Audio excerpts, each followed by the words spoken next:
कराने की हिम्मत नहीं है कश्मीर में, और गुड गवर्नेंस का ठेका लिया फिर रहे हैं। पूछिए उनसे क्यों नहीं हो रहा कश्मीर में चुनाव, क्या कहना है इसमें प्रधानमंत्री का, गुड गवर्नेंस के ठेकेदार का? पवन जी,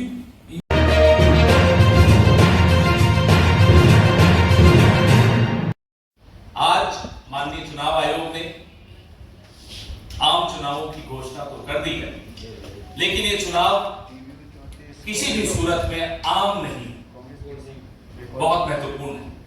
यह चुनाव फैसला करेंगे कि यह देश और भारत का लोकतंत्र मजदूर, किसान और मध्यम वर्ग के कंधों पर चलेगा या चुने हुए कुछ पूंजीपतियों के कंधों पर चलेगा। यह दिशा ये चुनाव तय करेगा, इसलिए मैं इसको आम चुनाव कहना पसंद नहीं करूंगा। ये बहुत विशेष और बहुत महत्वपूर्ण चुनाव है। इससे तय होगा कि देश बाबा साहब के संविधान पर चलेगा या एक तानाशाह के गुणगान पर चलेगा। इसलिए ये आम चुनाव नहीं है, ये खास चुनाव है। इस चुनाव में न केवल वोट पड़ेंगे, बल्कि अहंकार और तानाशाही के ऊपर एक भारी चोट देने को ये देश तैयार है। इस चुनाव की इंतजार यह देश पिछले कई वक्त से कर रहा था।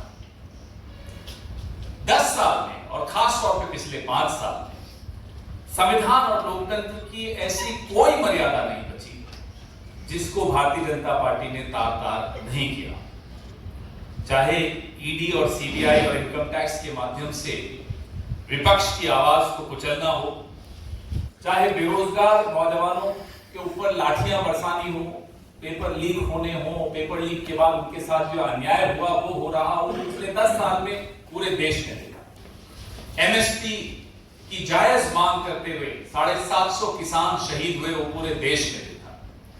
किसानों को दिल्ली पे आने से किस तरह से रोका जा रहा है, ये पूरा देश देखा।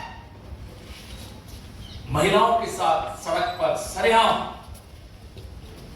जो रवैया हमने देखा इस देश में होते हुए, बलात्कार हो रहे हैं, मॉलेस्टेशंस हो रही हैं, चलना दूभर हो जाए महिलाओं का, वो भी ये पूरा देश देख रहा है।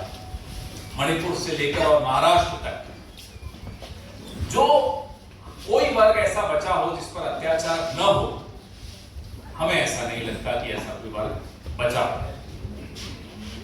मणिपुर की जब चर्चा हो ही रही है तो अकारण अनाप शनाप बोलने की आदत रखने वाला व्यक्ति जो 2-2 घंटे टेलीप्रॉम्प्टर्स, 6-6 टेलीप्रॉम्प्टर्स लगा के भाषण देने की जिसकी आदत हो, मणिपुर के वक्त वो टेलीप्रॉम्प्टर ऑफ हो, मुंह बंद, मुंह में दही जम जाता।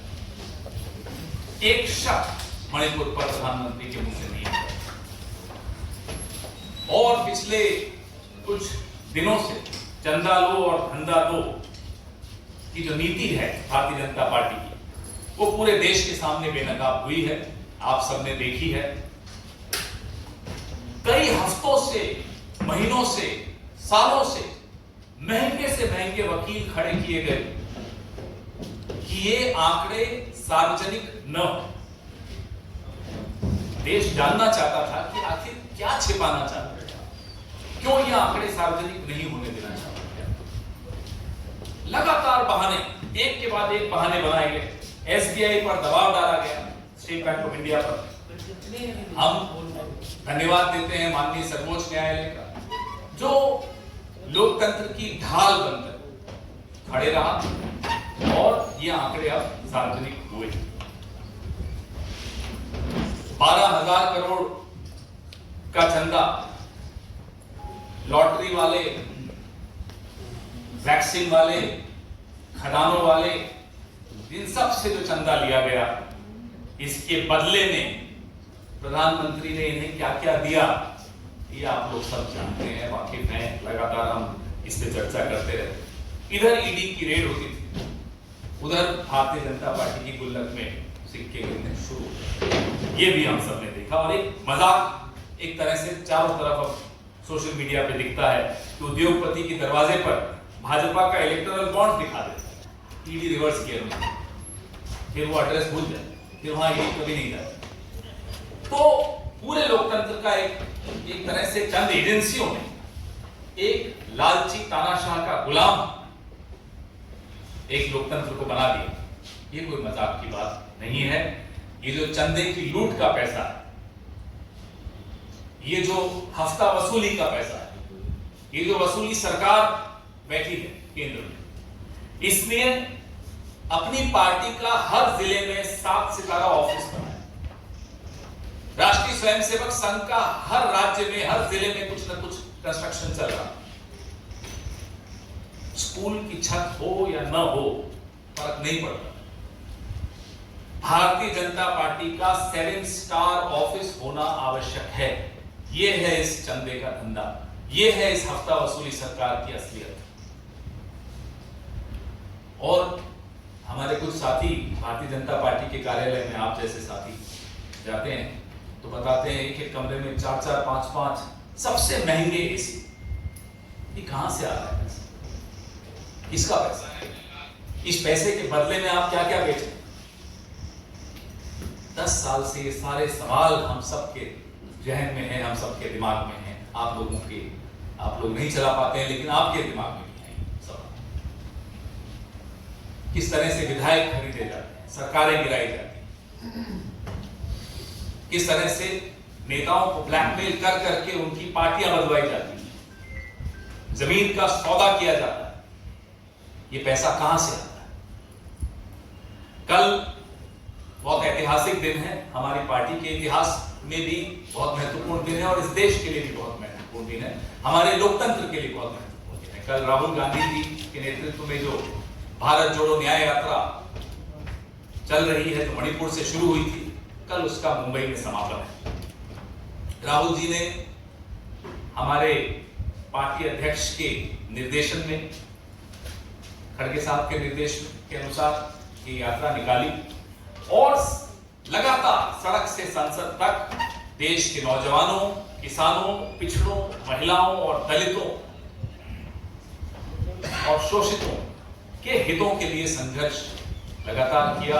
2 यात्राएं निकली हैं, ये दूसरी का कल समापन है। भारत जोड़ो यात्रा आप सबने कवर की थी, आपने देखा था कि वो देश के कोने कोने तक गए, जनमानस की भावनाओं को समझा, समस्याओं को समझा और लोगों ने भी राहुल जी को और कांग्रेस पार्टी को बहुत नजदीकी से समझा। जो दुष्प्रचार हमारे खिलाफ किया जाता था वो चारों खाने चित हुआ इन यात्राओं के माध्यम से। पिछले 10 साल में आपने देखा कि जो जो राहुल गांधी ने कहा, वो जीएसटी पे हो, नोटबंदी पे हो, कोरोना पे हो, इलेक्टोरल बॉन्ड्स पे हो, जितनी बातें उन्होंने कही वो सच साबित हुई। पिछले 10 सालों में आपने यह भी देखा कि जिन जिन राज्यों में हमने अपनी गारंटीज की बात की और उन राज्यों में हम जीते, वहां वो हमने वादे पूरे किए, उन गारंटियों को पूरा करके दिखाया। इसलिए आज जब राहुल गांधी 5 न्यायों की गारंटी की बात करते हैं तो लोगों को भरोसा होता है कि ये राहुल गांधी बोले हैं, ये मल्लिकार्जुन खड़गे जी की पार्टी बोली है, ये सोनिया गांधी की पार्टी बोल रही है, ये होके रहेगा। इसलिए लोगों को भरोसा है। हमने गिनती करो का एक नारा दिया, राहुल गांधी ने दिया। किसकी क्या, कौन सा वर्ग, कौन सी जाति, कौन सी क्लास, ये संख्या की जानकारी होनी आवश्यक है, तभी नीति निर्धारण हो सकेगा। इस देश की राजनीति की दिशा इस नारे ने बदल दी।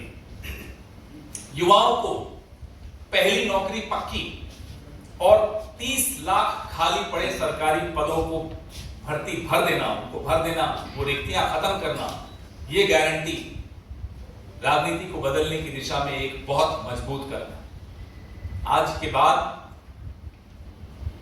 कोई कितनी भी कोशिश कर ले ध्यान बटाने की, इस देश के नौजवानों का ध्यान इन्हीं मांगों पर है, इसी गारंटी पर है।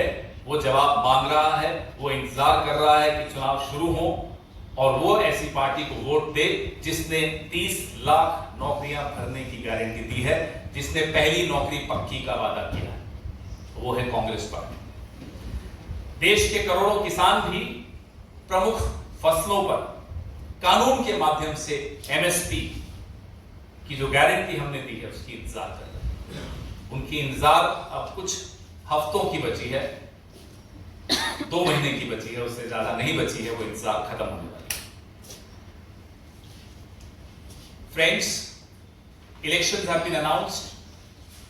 They may call it a general election, but this election is a very important election. It's a milestone election because this election will decide whether our democracy will be protected or not, whether Baba Sahib Ambedkar's constitution will be protected, or one man's whims and fancies will decide the direction and the future of our democracy.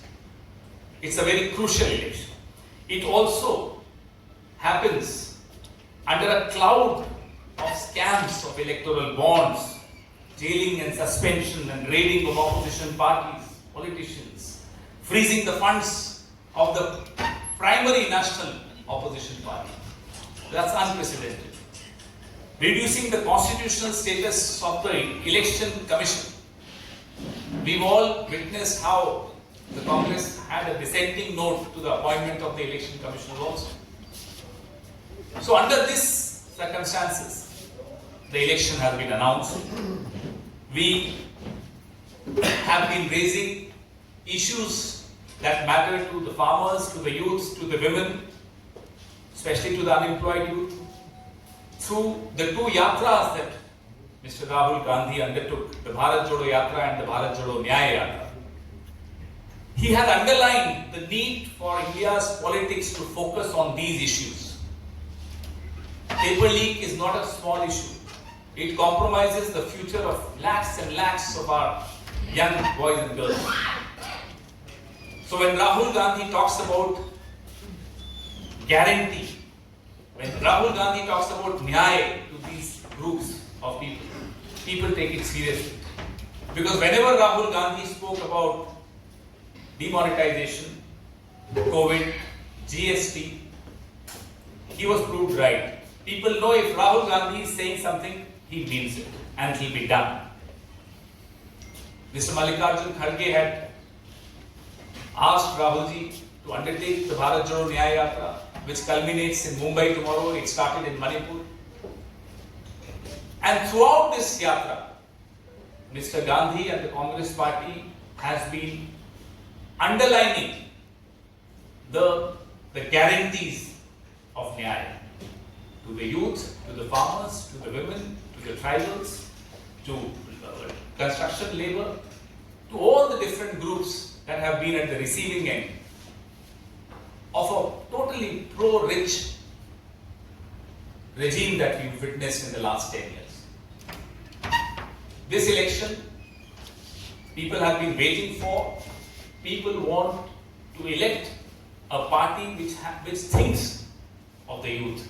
The promise of 30 lakh vacancies to be filled by the Congress party. The promise to stop paper leak and bring in very, very tough laws to deal with it. The promise